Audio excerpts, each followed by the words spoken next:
एक लड़की जिसने बंदर से शादी कर ली। नमस्कार, आज हम आपके लिए लेके आए हैं एक बहुत ही प्यारी और ज्ञानवर्धक कहानी। चलिए उस कहानी की हम शुरुआत करते हैं। एक बार की बात है कि एक लड़की नदी पर नहाने और पानी भरने गई।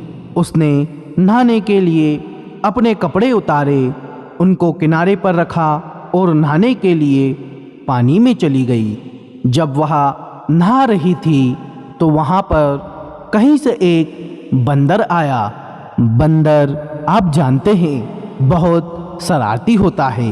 बंदर उस लड़की के कपड़े उठाकर भाग गया।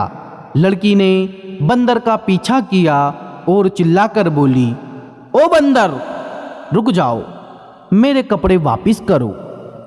बंदर बोला, अगर तुम मुझसे शादी करोगी तभी मैं तुम्हारे कपड़े वापस करूंगा।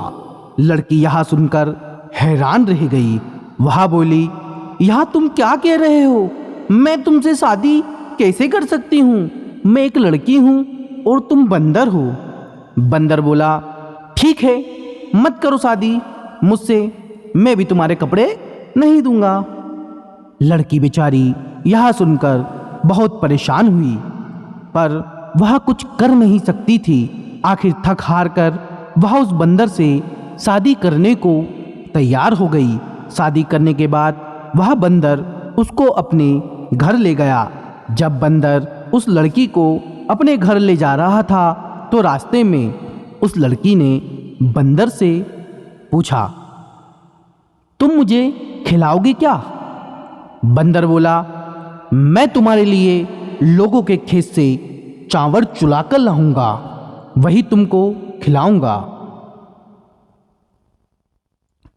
जब बंदर उस लड़की को अपने घर ले जा रहा था तो रास्ते में उस लड़की ने बंदर से पूछा, एक बात बताओ, तुम मुझे खिलाओगे क्या?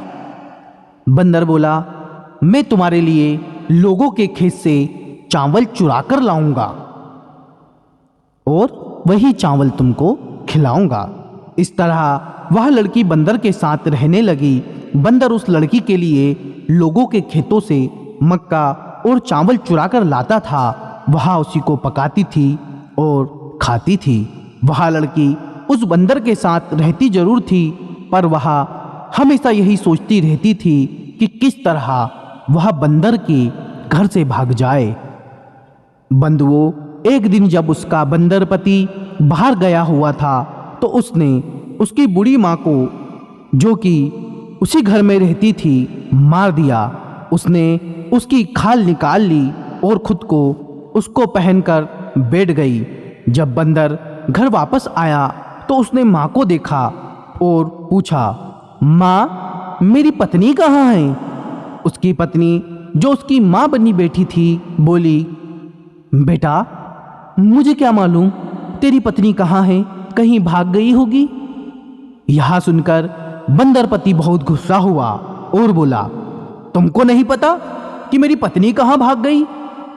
अच्छा तो यह होगा कि तुम भी भाग जाओ।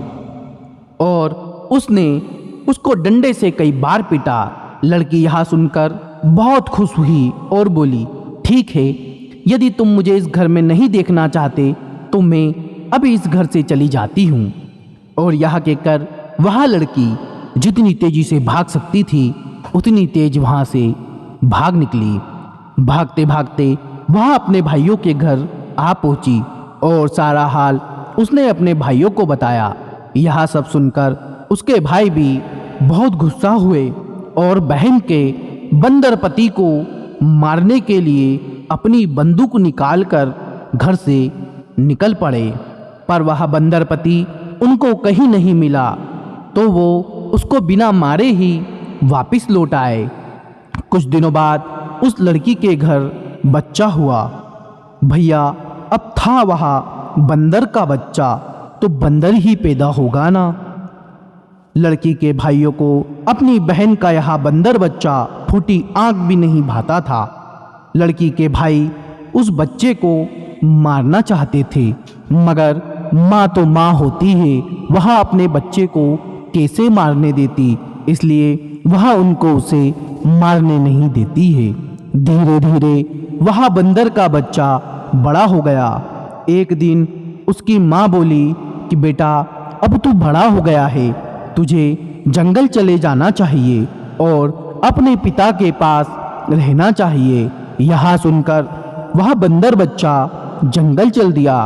वह पहाड़ियों के पास आराम करता था, पेड़ों पर चढ़ता था, पर बोलता नहीं था। जिस दिन वह बंदर बच्चा जंगल की तरफ चला, उसके जाने के कुछ देर बाद ही उसकी माँ ने कपास साफ करने वाली मशीन शुरू कर दी। जब उस मशीन की आवाज़ बंदर के बच्चे ने सुनी तो वह बोला, ओह, मेरी माँ अकेली कपास साफ कर रही है।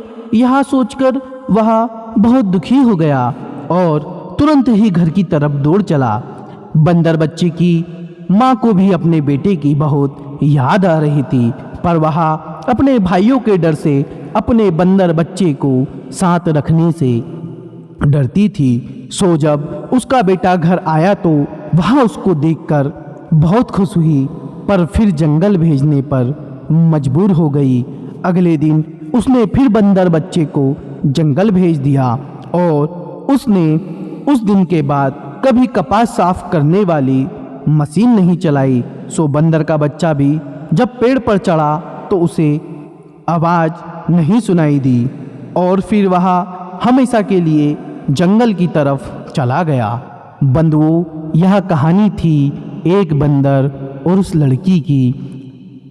आशा करता हूँ यह कहानी आपको पसंद आई होगी। यदि आपको मेरी मेहनत अच्छी लगी तो हमारे चैनल को सब्सक्राइब करना और कमेंट बॉक्स में जय श्री महाकाल लिखना ना भूलें। मिलते हैं किसी नई कहानी के साथ। जब तक के लिए राधे राधे, जय श्री महाकाल।